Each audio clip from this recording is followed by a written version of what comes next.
Sí, se ve muy bien. Está perfecto. Bueno, Bueno, vamos a hablar, como dije anteriormente, un poquito del reemplazo total de rodilla en pacientes con genuvalgo.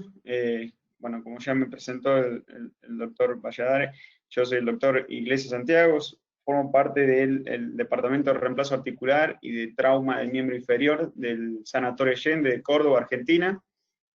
En esta charla, a ver si no me pasan las diapos, perdón. En esta charla vamos a hablar un poquito de lo que es generalidades del valgo, cómo se clasifica, vamos a hablar un poco de la técnica quirúrgica, la exposición, la resección ósea y el balance ligamentario y de los resultados.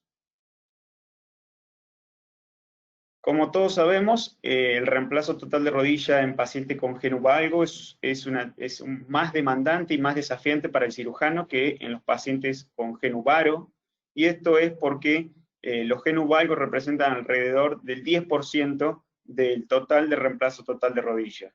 Esto hace que el cirujano esté menos familiarizado con la técnica quirúrgica, y por otro lado, este tipo de pacientes tienen afectación ósea y de partes blandas, lleva a un potencial riesgo de lesión nerviosa, sobre todo el nervio peroneo, y es una deformidad multiplanar, lo que nos va a llevar a tener muy en cuenta lo que es el tracking rotuliano.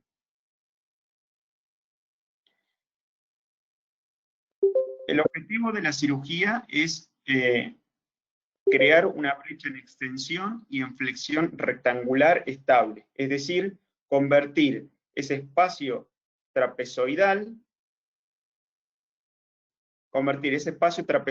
en un espacio rectangular.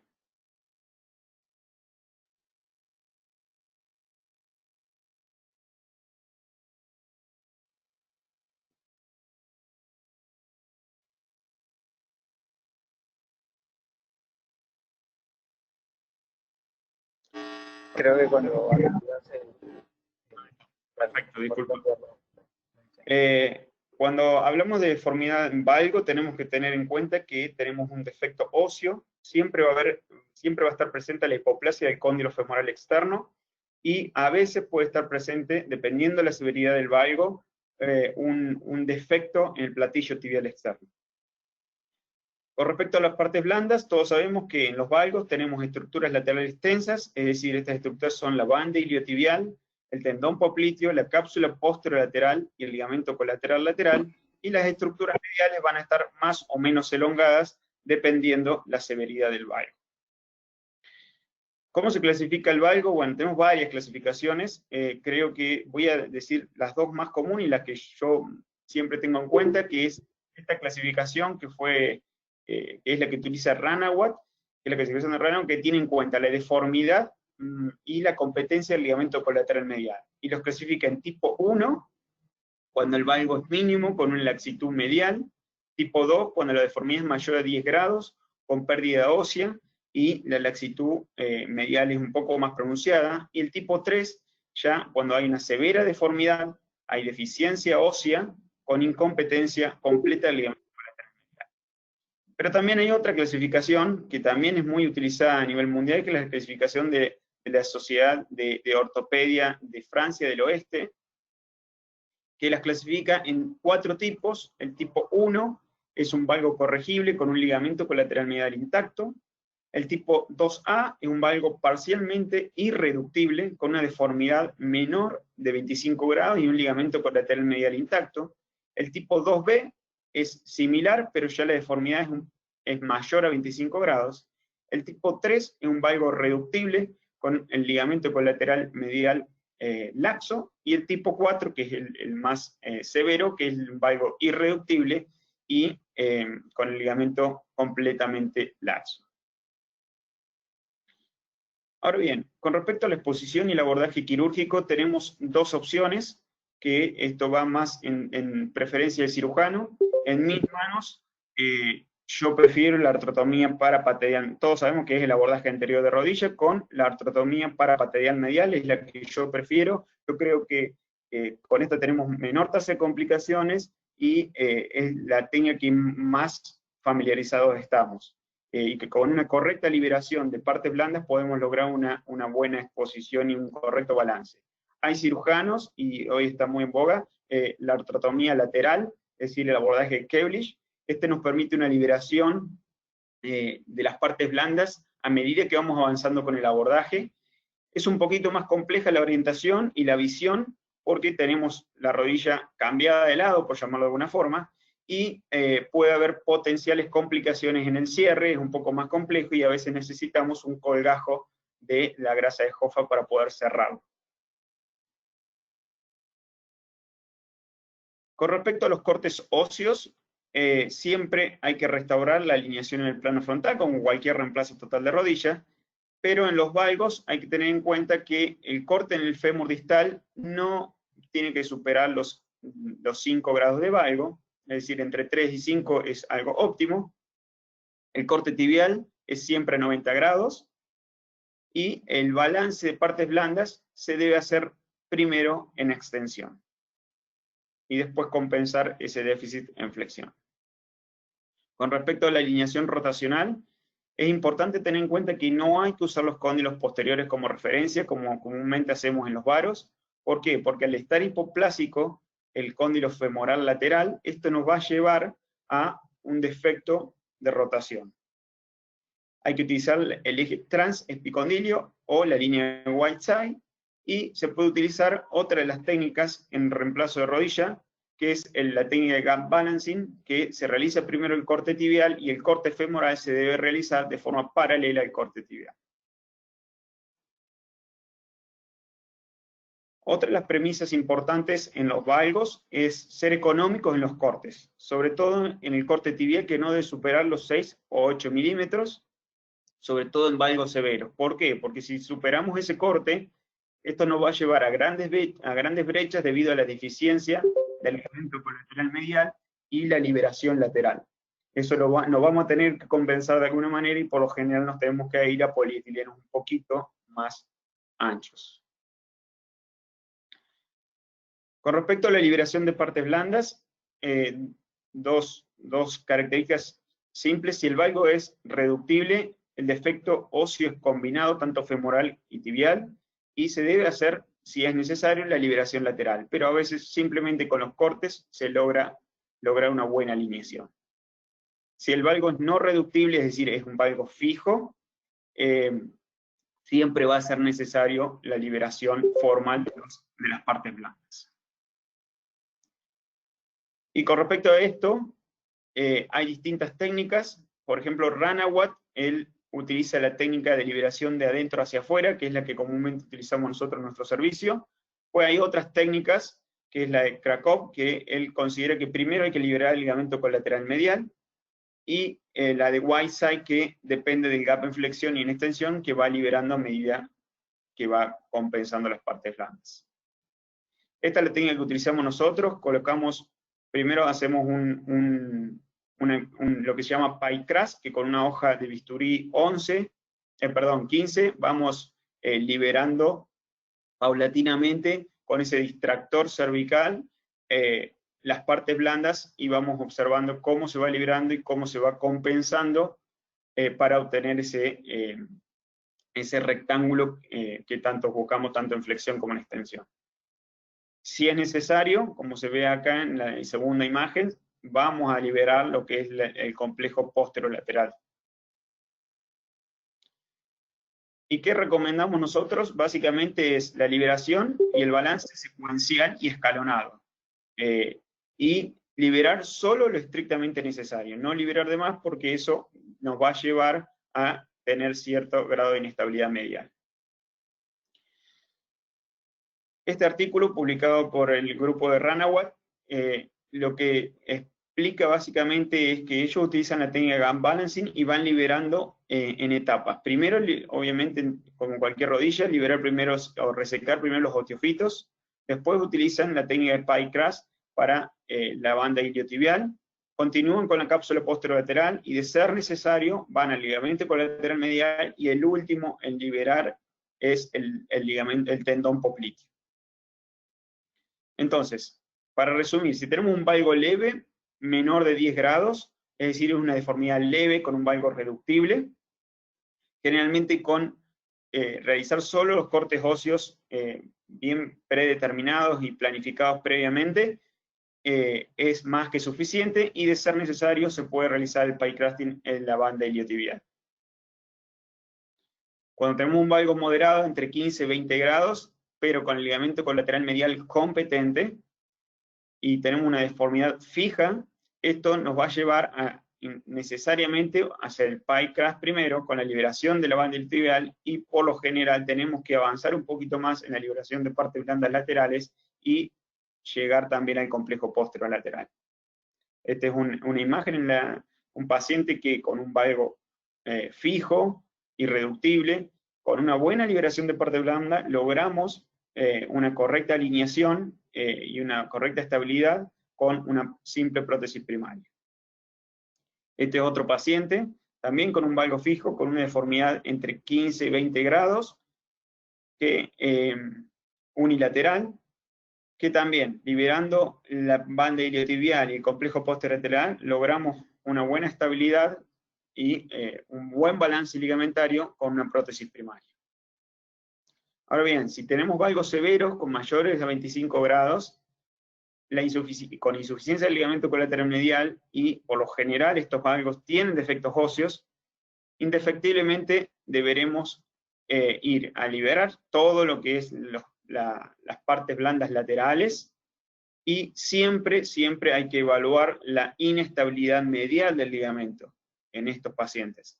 ¿Por qué? Porque de haber inestabilidad medial, debemos aumentar sí o sí el constreñimiento del implante. ¿Y qué opciones tenemos? Tenemos dos. La que se llama CCK, o prótesis constreñida varovalgo, y ya cuando vamos a un nivel mayor de constreñimiento, vamos a necesitar una prótesis abisagrada. Pero ¿qué dice la literatura con respecto a las prótesis constreñidas varovalgo? Vamos a encontrar múltiples artículos que hablan de esto, pero todas concluyen que la prótesis constreñida varovalgo es buena y una razonable opción en valgos severos con inestabilidad medial. Mejora la estabilidad, por supuesto, pero no suple un mal balance ligamentario. ¿Qué quiere decir esto? Que es fundamental conseguir una buena brecha en flexión y en extensión porque la prótesis no va a compensar lo que nosotros no hacemos con las partes blandas. Y hay una buena sobrevida del implante, dice la mayoría de la literatura.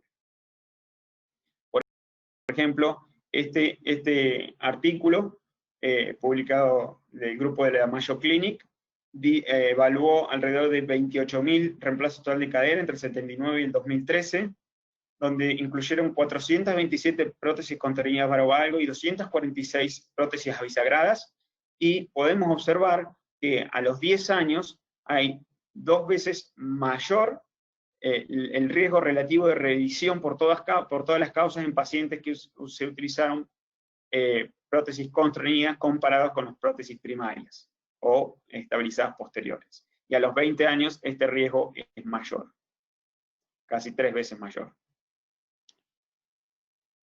Este otro artículo que evalúa es del grupo de Gerke de la Endoclinic de Alemania, que evalúa cuál es el rol de las prótesis abisagradas en reemplazo total de rodilla primario, y podemos ver que tienen especificaciones. Ellos indican este tipo de prótesis en pacientes muy seleccionados, sobre todo pacientes con insuficiencia del ligamento colateral medial, severa deformidad mayor a 20 grados, 25 grados, que necesitan una liberación importante de partes blandas, o hay una pérdida importante de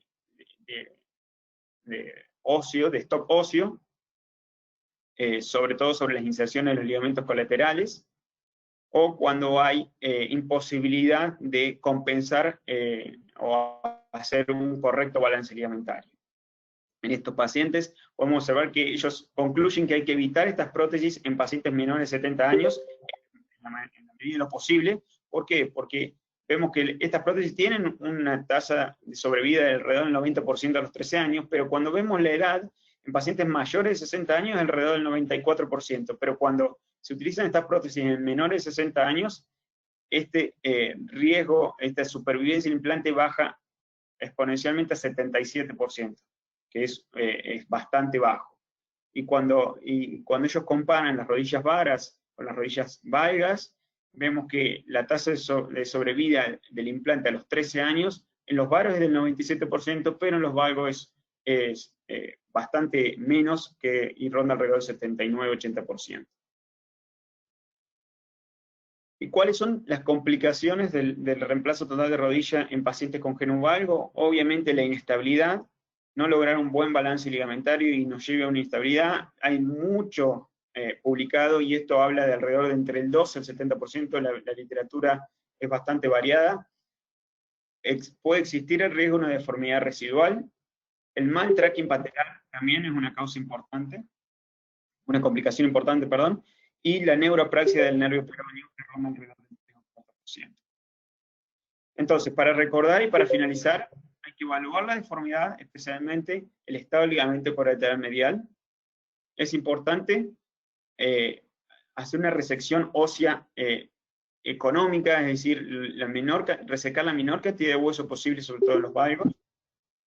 Realizar una liberación escalonada, y esto significa a demanda, es decir, liberar lo que va siendo necesario, no liberar de más. Si el ligamento colateral medial es deficiente, y necesariamente tenemos que aumentar el constreñimiento, y siempre intentar evitar el reemplazo total de rodilla bisagrado en pacientes jóvenes. Muchas gracias.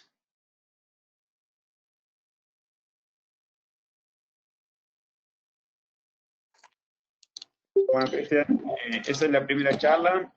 No sé si querés que yo avance con la segunda. ¿Hay alguna pregunta? Sí, ¿Quieren yo comentar creo algo? que avanzamos con la siguiente ponencia, sin problema, para poder ya al final responder todas las preguntas que lleguen a... Ningún problema. ¿Se escuchó bien? ¿No hubo ningún problema con eso? Sí, el audio está perfecto. ¿Voy bien con los tiempos o hay un poco de delay en las...?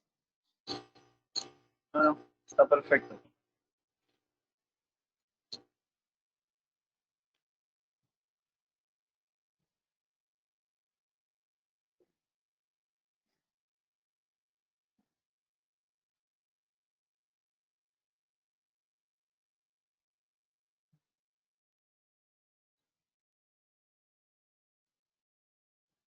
Bueno, espero no aburrirlos de nuevo. Vamos a hablar un poquito ahora de lo que son los niveles de constricción en reemplazo total de rodilla.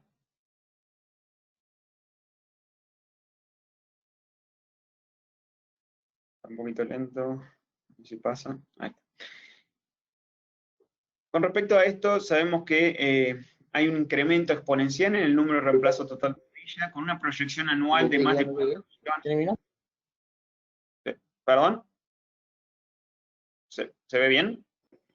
Sí, no, se ve bien. Creo que alguien activó su audio. Perdón. Pero sí, continúa. Dame 2 segundos que se me fue.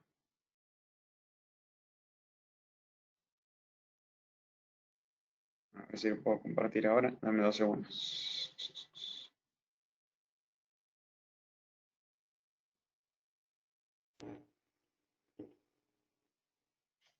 Todos los invitados, al final de la charla vamos a hacer una ronda de preguntas, y por favor, en el chat.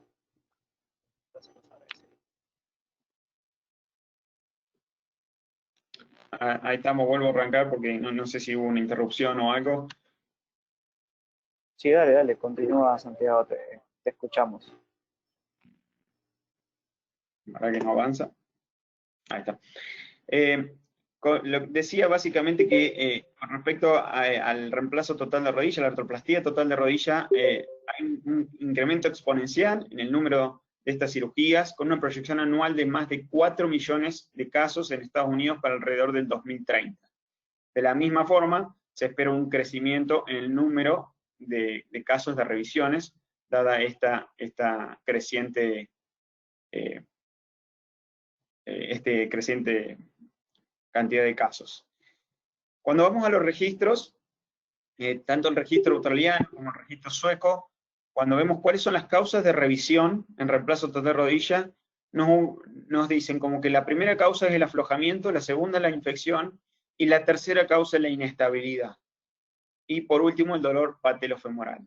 Cuando vamos a la bibliografía, aquí nos dicen, la mayoría de los reportes, es que distintos reportes, Tile en 2015 nos decía que la inestabilidad era la principal causa de revisión, Lee en el 2014 nos decía que como causa temprana la inestabilidad era la principal causa, y ocupó el tercer lugar cuando hablamos de causas tardías de revisión en reemplazo de rodilla. Y Postler, en 402 casos de revisiones de rodilla, la ubicó a la inestabilidad en cuarto lugar. Cuando realizamos una revisión en reemplazo total de rodilla, no solo debemos enfocarnos en la pérdida ósea, en la alineación y en el método de fijación, sino es importante no olvidar la deficiencia de partes blandas y las posibles lesiones ligamentarias. Volvemos otra vez a lo mismo que hablaba anteriormente. La deficiencia de partes blandas y las posibles lesiones ligamentarias siempre deben ser evaluadas, tanto en prótesis primarias como en prótesis de revisión. ¿Y cuáles son las causas de deficiencia ligamentaria? Secuela de fracturas, fracturas periprotésicas, deformidad en varo o en valgo severo, defectos óseos severos o una lesión ligamentaria iatrogénica. Y ante una revisión, siempre hay que volver a los principios técnicos en reemplazo total de rodilla. ¿Y cuáles son? Restablecer la alineación mecánica de la extremidad. ¿Por qué? Porque un eje neutro permite una distribución uniforme de la carga. Restablecer la línea articular. Esto es importante porque nos permite una correcta función ligamentaria. Creo que es uno de los principios más importantes. El correcto balance ligamentario asegura adecuados gaps en flexión y en extensión. Mantener el ángulo Q normal. Esto nos va a llevar a un buen tracking patelar. Y por supuesto, otro de los principios técnicos es usar la menor posición posible. Restablecer la línea articular nos permite una correcta tensión ligamentaria, como dije anteriormente. ¿Por qué? Porque una línea articular elevada nos va a llevar a una inestabilidad en flexión media, alrededor de 30 grados, con problemas en el tracking rotuliano y una rótula baja. Pero una línea articular disminuida nos va a llevar a una falta de extensión completa, a una inestabilidad en flexión y una rótula alta, lo que nos predispone a la subluxación patelar. Entonces, para restablecer la línea articular, siempre hay que resecar la menor cantidad de hueso posible, es decir, fémur y tibia, y tenemos parámetros anatómicos para ubicarnos la línea articular, sobre todo en revisiones o en pacientes con gran defecto de partes blandas, que son 30 milímetros distal del epicóndilo medial, esa es la línea articular, o 25 milímetros del epicóndilo lateral, o también se puede considerar que se encuentra a 1 centímetro de la cabeza del peroneo. Para que una revisión de una artroplastía de rodilla sea exitosa, hay que tener un correcto balance ligamentario, lo que requiere ligamentos competentes y funcionales. Hay que compensar cualquier déficit del ligamento colateral medial y del ligamento colateral lateral. Y frecuentemente hay necesidad de recurrir a implantes más constreñidos. Cuando hablamos de nivel de constricción, vamos a ir de menor a mayor en nivel de constricción. La primera prótesis de rodilla que tenemos es la CR, que es la que conserva los ligamentos, tanto cruzado anterior como cruzado posterior. La estabilizada posterior, si seguimos avanzando. Estabilizada plus, que no todas las casas de ortopedia la tienen. Ya después voy a hacer un poquito, a detenerme un poquito en esto, qué significa estabilizada plus. La constreñida varovalgo, la CSK, que estuvimos hablando anteriormente, la bisagrada, y por último, la de mayor nivel de constricción, es la resección femoral. Ahora vamos a ir hablando de un poquito de cada una de ellas. Entonces, el grado de constricción está determinado por la patología, por la deformidad y por la inestabilidad ligamentaria. Eso nos va a determinar a qué nivel de constricción debemos avanzar. Cuando hablamos de un reemplazo total de rodilla estabilizado posterior, es la que más comúnmente utilizamos, tanto en primarias como en revisiones, y la que todos estamos más acostumbrados a utilizar. Siempre debe ser la primera opción, con conservación de ligamentos en revisiones por lo general no se utilizan, y eso es muy cirujano, la preferencia del cirujano en utilizarlas en prótesis primarias o no. En nuestro servicio nosotros no las utilizamos. Y siempre hay necesidad en este tipo de prótesis de tener los ligamentos competentes, ligamentos colateral medial y lateral. Por ejemplo, este paciente masculino de 66 años, con un defecto óseo leve, con ligamentos laxos pero competentes, con un buen balance ligamentario, con una buena corrección, podemos observar que logramos una estabilidad bastante buena con una prótesis estabilizada posterior. Por ahí debimos recurrir a un poquito más, un implante a un polietileno un poquito más grueso, pero logramos utilizar una prótesis primaria. Este otro paciente masculino de 65 años con una deformidad ósea leve, con un bar corregible, también logramos una estabilidad adecuada con esta prótesis estabilizada posterior, o en este caso una paciente femenina de 48 años con artritis reumatoidea, con una rigidez articular, con una resección ósea adecuada, un balance ligamentario adecuado, también se pueden utilizar prótesis primarias sin necesidad de ir a un nivel de contención mayor. Este otro paciente, femenino de 40 años, con una secuela de fractura, se logró una buena liberación y con unos buenos cortes óseos logramos colocar simplemente una prótesis estabilizada posterior con tallo para bypassear la zona de fractura y logramos una buena estabilidad del implante. Y acá está la estabilizada plus que decía anteriormente. Yo conozco solo una casa de ortopedia que tiene, que es la Johnson & Johnson de Puy. Esto lo que hace que el poste del polietileno sea más ancho, pero simplemente 1 milímetro más ancho con respecto a la estabilizada posterior, y no reseca más cajón femoral como lo hacen las prótesis constreñidas, varovalgo. No, la verdad que te puede llegar a dar una cierta mayor estabilidad, pero realmente son prácticamente similares a la estabilizada posterior. Es decir, que si no están presentes, no nos influiría demasiado.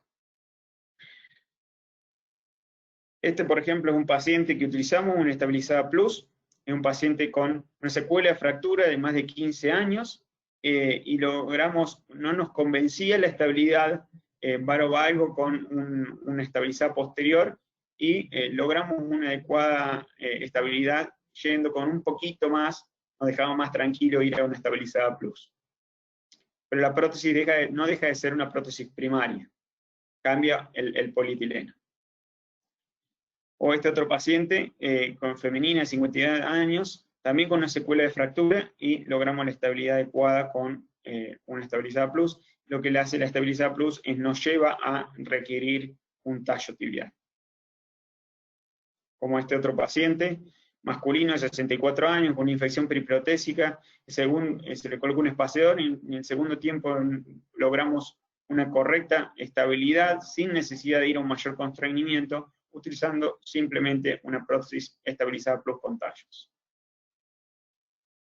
Con respecto a la prótesis constreñida, vamos aumentando el nivel de constreñimiento. La constreñida varovalgo no sustituye al balance ligamentario, como dije en la charla anterior, tolera laxitud ligamentaria, pero requiere un ligamento colateral medial competente. El poste del polietileno es más ancho y más alto, y el cajón femoral es más profundo. Por eso hay que tener mucho cuidado en los fémures chicos, porque puede existir el riesgo de fractura de los cóndilos. Por ejemplo, vamos a algunos casos masculinos, 71 años, con un aflojamiento aséptico, defecto óseo femoral severo, y logramos, como se ve ahí en la imagen, y logramos una correcta estabilidad del implante con una prótesis constreñida varovalgo. Y en este caso se debió realizar la osteotomía de la TAT porque había una rigidez muy importante en este paciente, que no nos permitía flexionar la rodilla.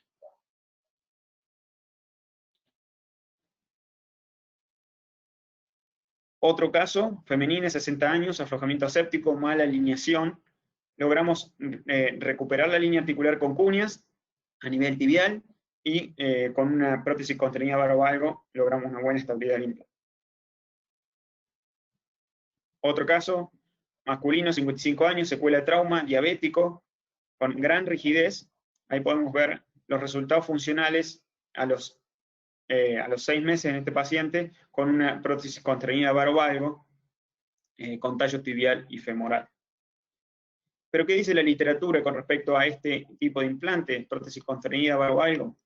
Hay mucho publicado, muchísimo publicado, pero todos concluyen resultados satisfactorios a corto, mediano y largo plazo.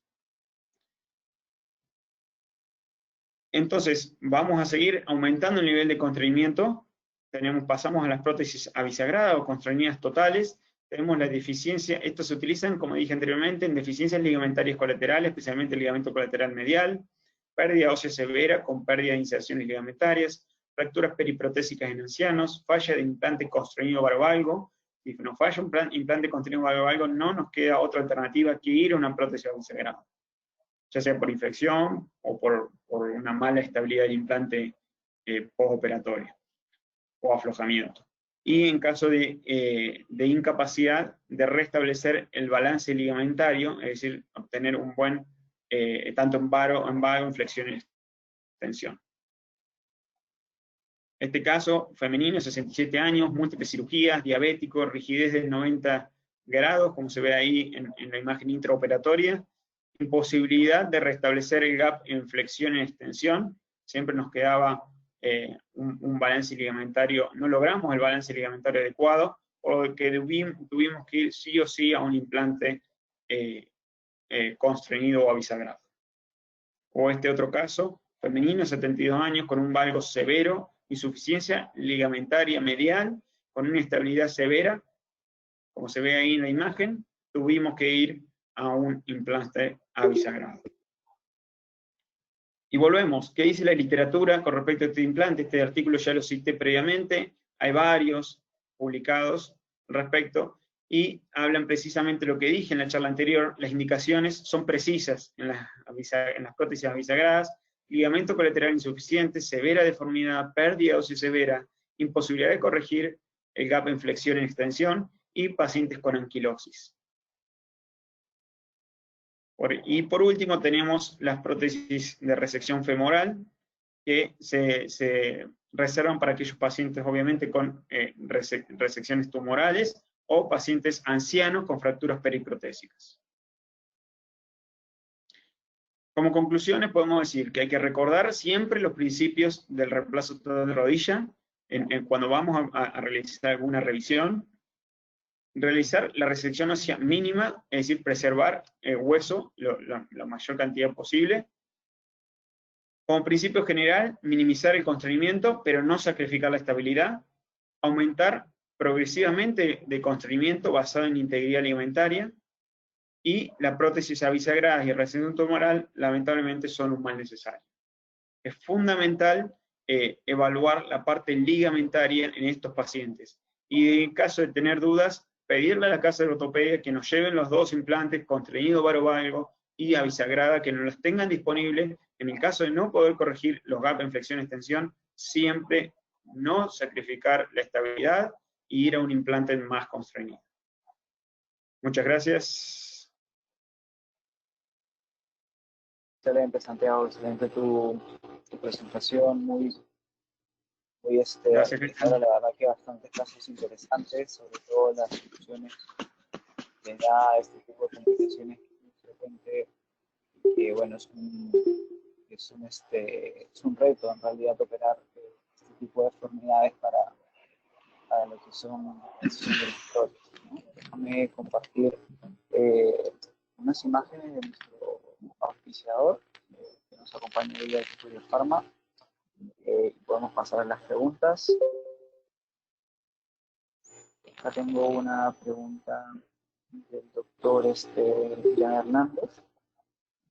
Bueno, buenas noches. ¿En qué pacientes con artrosis primaria sin deformidad varo-valgo severa, prefiere usted colocar una ultracongruente sobre una estabilidad posterior?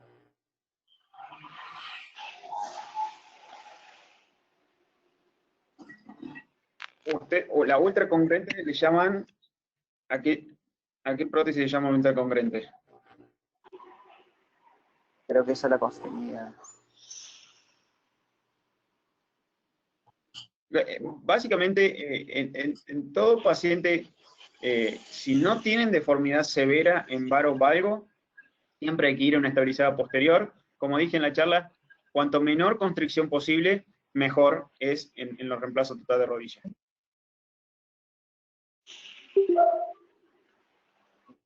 Doctor Valladares, ¿tiene algún comentario, alguna pregunta? Sí, bueno, se me escucha, ¿no? Sí. Ya. Quería hacer yo una acotación realmente felicitarle en principio al doctor Santiago Iglesia por la muy buena exposición. Ambas exposiciones han estado muy buenas. Me gustaría hacerle una pregunta del punto de vista clínico, en la experiencia que usted ha visto en estos pacientes que tienen la deformación en valgo, aparte de la deformación clínica y radiológica, ¿encuentra usted algún trastorno en flexión del paciente con frecuencia? En mi experiencia, estamos hablando de si tienen algún trastorno de alguna contractura o exactamente, en ese sentido. Contractura en flexión. Normalmente estos pacientes tienden a ser laxos por lo general y no he encontrado pacientes con una gran contractura en flexión, sobre todo en estos pacientes. De todas formas, en caso de que tengamos pacientes con contracturas en flexión, siempre hay que ir liberar, ver las partes blandas, ver qué es lo que necesitamos ir liberando. Generalmente, si tenemos una contractura en flexión, hay que liberar la cápsula posterolateral y del fémur, y resecar los osteofitos posteriores, y ver si logramos lograr una extensión adecuada. Eso lo vamos corrigiendo intraoperatoriamente a medida que nos vamos encontrando. Pero los valgos, en los pacientes valgos, no he tenido casos con contractura en flexión. Son pacientes por lo generalmente laxos y con una rigidez más del implante, la parte ligamentaria.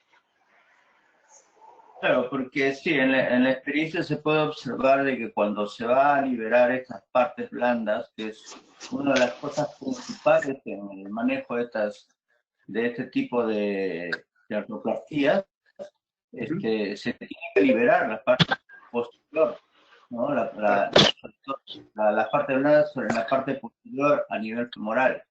Y eso es lo que a veces el paciente clínicamente, cuando viene a la consulta, aparte de la deformación, presenta ese trastorno de la marcha, ¿no? Con una rigidez.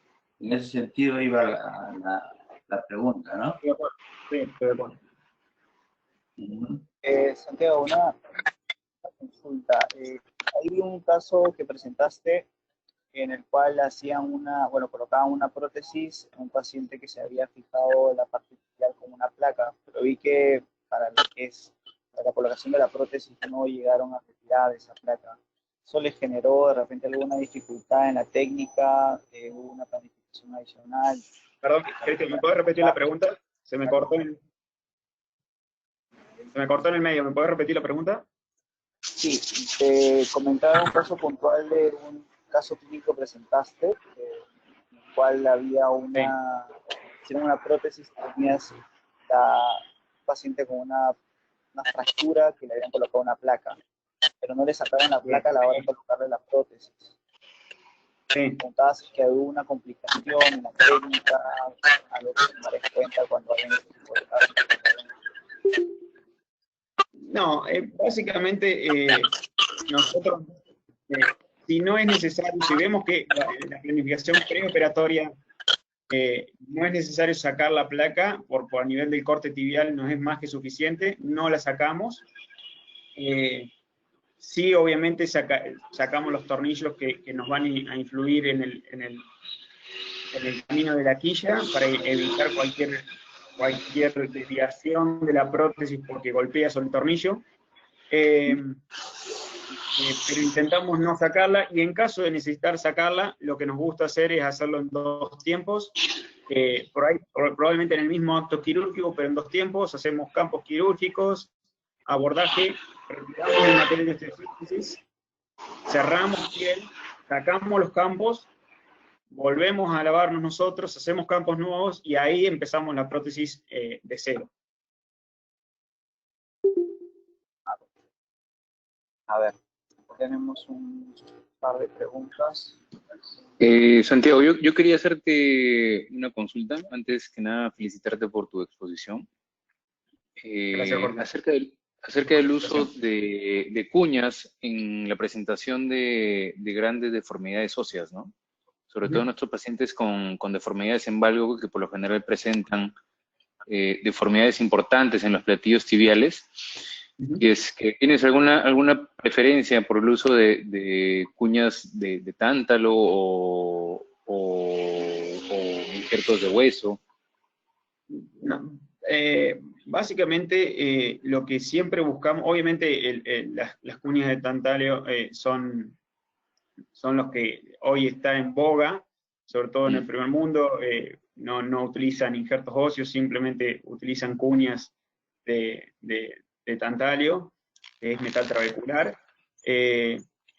Lo que yo recomiendo siempre, para utilizar cuñas, en caso de ser necesario, siempre evitemos agregarle cosas a la prótesis, siempre intentar ir con una prótesis primaria. Si vemos que no logramos recuperar la línea articular y que hay que levantar la línea articular de la tibia, ahí sí agregamos cuñas. Tenemos que levantarlo con cuñas. Hay casos donde se puede utilizar una cuña lateral nada más a nivel tibial y hacer un corte como si fuese escalonado y usar una cuña de un solo lado, pero no tengo preferencias. Si vos me preguntás a mí, yo prefiero sí las cuñas de metal trabecular antes que el injerto óseo. Sin embargo, hay autores muy reconocidos que utilizan el injerto óseo con buenos resultados. Y acerca de tu planificación preparatoria, aparte de las teleradiografías, ¿recomendarías algún otro tipo de imagen diagnóstica para ayudar al planeamiento? No, yo creo que con las radiografías, hablando, nosotros por lo general en varos utilizamos radiografías de rodilla, frente, perfil, con carga y axial de rótula. En valgos, a mí me gusta pedir en los valgos la escanografía o telemetría de miembros inferiores. Eso me permite ver correctamente y evaluar correctamente la angulación del tibio femoral, el ángulo tibio femoral, y eso nos permite ver qué grado de corrección vamos a necesitar. Pero yo creo que con radiografía es suficiente, ¿no? No tenemos que ir a algún estudio de mayor complejidad. Obviamente, en casos de efectos óseos muy severos, ahí sí se puede llegar a pedir una tomografía. Eso hay que evaluarlo según cada paciente.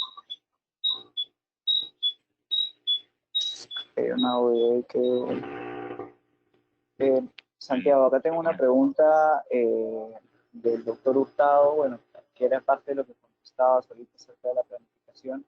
¿Utilizan allá software que están utilizando para la planificación o aún están con el tema de... No. En el sanatorio Allende no contamos con el software. Sí, yo lo utilicé mucho en mi formación en Canadá. Sí, ellos lo utilizaban, tenían el software para todas las prótesis. La verdad que te ayuda mucho y te ahorra un poco de tiempo, no tener que andar imprimiendo, andar buscando reglas y demás para medir, simplemente con la computadora. Pero de tenerlo, la verdad que de tener la posibilidad de contar con el software, se lo totalmente recomiendo.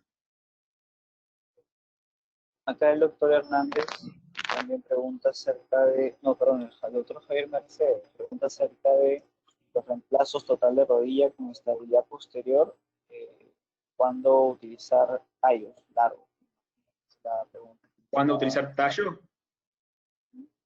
Sí.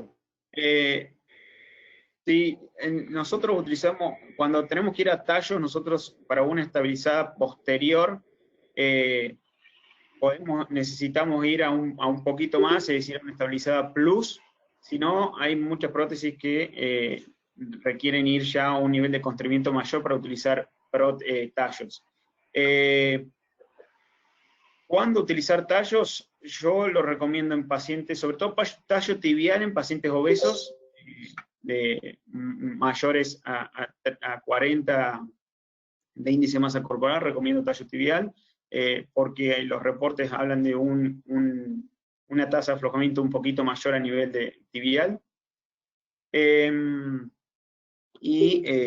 Obviamente cuando tengamos alguna secuela de fractura, que haya que bypassear la zona de la fractura previa, en esos casos yo recomendaría tallo tibial o femoral, distinto. Acá tenemos una pregunta del doctor Miguel Fernández acerca de en qué casos utilizar el abordaje de Keblish y cuáles son los beneficios por sobre el abordaje parapateliar medial. El abordaje de Keblish yo no lo utilizo. Está indicado en valgos severos con unas deformidades mayores a 20 grados. ¿Cuáles son los beneficios? Que nos permiten ir liberando las partes blandas a medida que vamos avanzando en el abordaje, sin necesidad de abordar la parte medial o, digamos, afectar la parte medial como si lo hacemos en la artrotomía medial. Entonces, los cirujanos que lo utilizan abogan esto justamente que prefieren utilizar digamos, este abordaje porque no tocan las partes mediales que serían las laxas, entonces compensan toda la parte lateral con el abordaje a medida que van avanzando.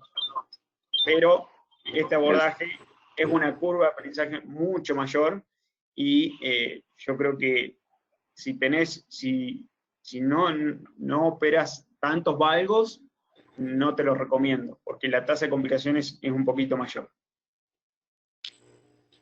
Doctor Valladares, ¿tuvo una experiencia con el abordaje Keblish? Bueno, de repente también la pregunta en el tema de utilizar tallos, ¿no? Si ha utilizado tallos largos y cuándo usarlos. Claro, generalmente el empleo del tallo se usa en aquellas lesiones más importantes, valgos mucho más severos, como ya lo han dicho, y pacientes que de repente pueden presentar un grado de osteoporosis o una inestabilidad mayor.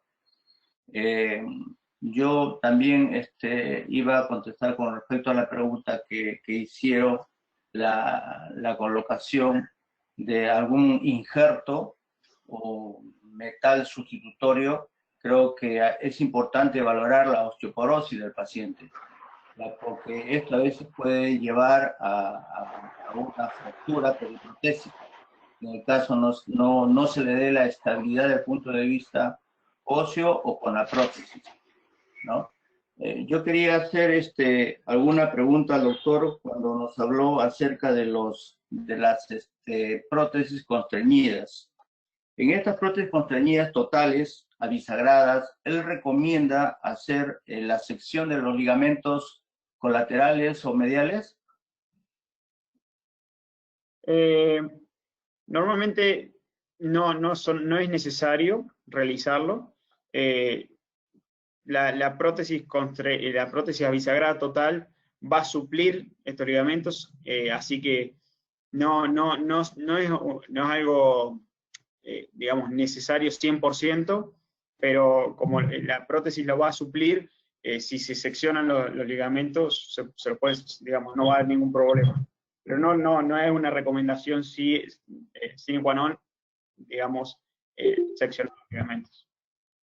Claro, lo decía porque no sé si puede influir en la flexoextensión del paciente. Justamente por eso, si nosotros vemos que con las pruebas nos afecta, hacemos una liberación más profunda, total la prótesis lo va a compensar, si no, no es necesario. Lo vamos muy intraoperatoriamente.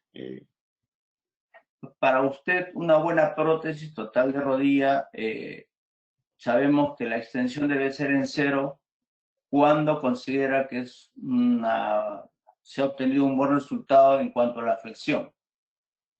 Qué buena pregunta, doctor. Cuanto mayor flexión, mejor posible, mejor resultado, obviamente, pero yo creo que un paciente que hay que ver cómo estaba previamente, si logramos que el paciente tenga unos 100, 110 grados, es decir, que pueda, 90 grados es lo óptimo porque nos permite que el paciente se siente adecuadamente, permite la marcha adecuada con 90 grados de flexión. Eso es lo mínimo que necesitamos tener. Ahora bien, cuanto mayor grado de flexión tengamos, mejor. Estas prótesis están preparadas para no tener normalmente 120 grados de flexión, sería lo máximo que pueden tener. Están los polietilenos high flex, que se llaman, que son los nuevos polietilenos que llegan supuestamente a 130 grados de flexión. Pero yo creo que lo óptimo son 90 grados de flexión, que nos permite una buena marcha y una buena sedestación. Obviamente nuestro objetivo es superar esos 90 y llegar mínimo a 110 grados. Óptimo 90, mínimo 110, digamos. Excelente. Santiago, acá tengo una pregunta del doctor Fernández. Menciona que, bueno, en el tema de las rodillas en valgo, sobre todo cuando, bueno, aparte de la parte ligamentaria, ¿cuántos grados de corte utilizas a nivel femoral? ¿De valgo femoral? Sí, ¿En el corte? bueno, yo creo que no especifica si Sí, es un valgo femoral. sí, es el valgo. Normalmente lo recomendable es entre 3 a 5. Yo voy generalmente, dependiendo el valgo que sea, pero probablemente vaya a 5, es lo que apunto. Si es un valgo muy severo, por ahí me inclino a ir un poquito más abajo, pero no más que eso. Y acá hay una última pregunta del doctor Álvarez, para ir cerrando. Menciona acerca del sacrificio que se hace para el ligamento cruzado posterior. En tu experiencia, ¿lo haces siempre? ¿Reservas el ligamento cruzado posterior? ¿Resecar? ¿Cómo me dijiste, perdón? En una prótesis primaria, Sí. se está viendo que se mantiene el ligamento cruzado posterior. ¿Prefieres hacer eso o prefieres sacrificar el ligamento cruzado posterior? Yo de rutina sacrifico el ligamento cruzado posterior. De rutina. Eso me permite, durante la exposición sobre todo de la tibia, resecar el ligamento cruzado posterior me permite una buena subluxación tibial hacia adelante, con una adecuada, para poder tener una adecuada dimensión del platillo tibial, unos buenos cortes, los cortes adecuados. Yo lo sacrifico el ligamento cruzado posterior de rutina. No utilizo las prótesis de retención del ligamento. Ok. Doctor Valladares, ¿usted? Yo quisiera sí acotar, efectivamente, también en la experiencia que manejamos y hemos hecho bastantes pacientes en el hospital militar, generalmente sacrificamos el cruzado posterior, porque sabemos que los pacientes que se van a colocar prótesis son pacientes de edad avanzada y generalmente tienen una situación ligamentaria, digamos, demasiado fibrótica, ¿no? Que es una de las razones por las cuales hay que resecarlas. Hay que tener mucho en cuenta y saber clasificar el tipo de paciente para poder liberar o retirar el cruzado posterior. Pero generalmente a todos también se les libera o se les saca el ligamento cruzado posterior, ¿no? Para hacer una buena cirugía. Yo no tengo experiencia personal en prótesis de retención del ligamento cruzado posterior. Sí he visto poner allá en Canadá, hubo un cirujano que en casos muy seleccionados los colocaba, sobre todo en pacientes jóvenes, activos, con buena calidad ósea y obviamente con una buena estabilidad posterior evaluada previamente en el preoperatorio. Pero la verdad no tengo experiencia, yo no la utilizo, pero serían indicaciones muy, muy precisas. Bueno, yo creo que ya vamos cerrando, Santiago, con la conferencia.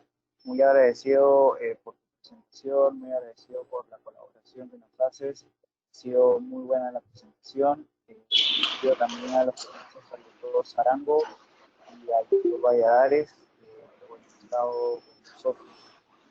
¿Tienen algo que de repente quisieran decir? Agradecerle al doctor Santiago, al doctor Valladares Padre, a ti, Cristian, por dejarme ayudarlos en todo este movimiento que están haciendo. Y nada, nos vemos el 12 en una nueva charla. Bueno, nada, muchísimas gracias, Cristian, muchísimas gracias, Jorge, muchísimas gracias, doctor Valladares Padre, por estar presente y por aportar su conocimiento. La verdad que les agradezco por invitarme y bueno, saben que tienen las puertas del Sanatorio Allende abiertas para todo aquel que quiera conocer nuestro servicio o venir a vernos. Ustedes saben que simplemente nos tienen que contactar